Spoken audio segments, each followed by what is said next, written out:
Hey, howdy ho, Lions fans. Welcome to the Detroit Lions podcast. This is the Day 1 Senior Bowl 2024 wrap-up. We've ended practice. We had plenty of interviews this morning. You've seen them re-rolled and put out there, recorded them, and had the fixed versions put up on the YouTube and on the website, so go ahead and check those out. Good stuff. We're here now. We're going to talk about what happened today, what we saw today, but of course, first and foremost, the front of everybody's mind is the breaking news about Detroit Lions offensive coordinator, mastermind, and guru, Ben Johnson. Did you hear something about him today?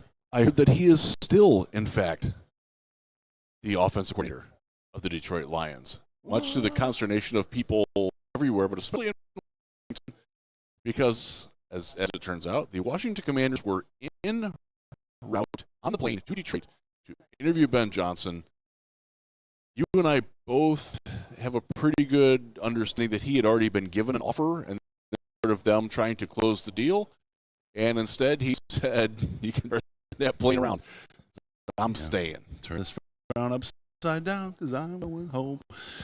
So yeah, Ben Johnson, as you know, some of the things, the information has changed as time has gone. We were pretty certain that he was looking at departure, and then new information came in, and we told you about that when that info came. We told you, some people knew that the information changed like the night we said it. It actually was. We hit that on Sunday night after the game. Yeah, when we were lamenting the loss, and now we're. You know what, Chris? We really needed a win as a Detroit Lions fan base, and we got one today. This was it for sure, man. This was absolutely it. Yeah. It was right after we had the show on Wednesday when we talked about it, and we got the word. By the way, you guys might want to rethink what you're thinking. In the Slack, we talked about it, and then the next show we had was the post-game show where we talked about it. And that had completely flipped. So good news, very good news. That's great. Things are fluid, systems are fluid, situations are fluid, and we're just there to report what we hear, what we know. So that's good news. We got Ben Johnson back. He's crucial. You got some people that are talking, hey, no Ben, look what happened in the third quarter. We know that's an execution thing. I think that's just the perpetually angry or the perpetually trolly people. And I'm going to say, I'm more critical than most people are of Ben Johnson. I'm thrilled to help he's back. He's done so much good that. And he's a guy that's going to learn from his inability to properly sequence plays and manage tight clock situations. That's where he's got to improve, and he's going to get to do that without the scrutiny that gets from being a head coach. And I think it's a brilliant move for him.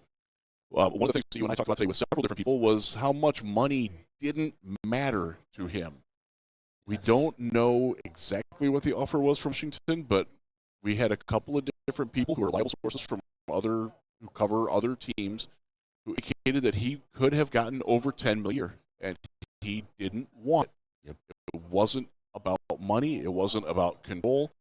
He's happy where he's at, and that makes him happy, and that's good enough. And it's not something that we counter a lot. I think that's why people are so taken aback by it.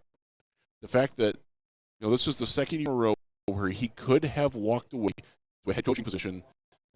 Last year, Carolina very clearly made him the offer. And we're having some issues on the stream right now. I apologize. We will be back shortly and talk to you soon. So stay tuned. We'll let we start here.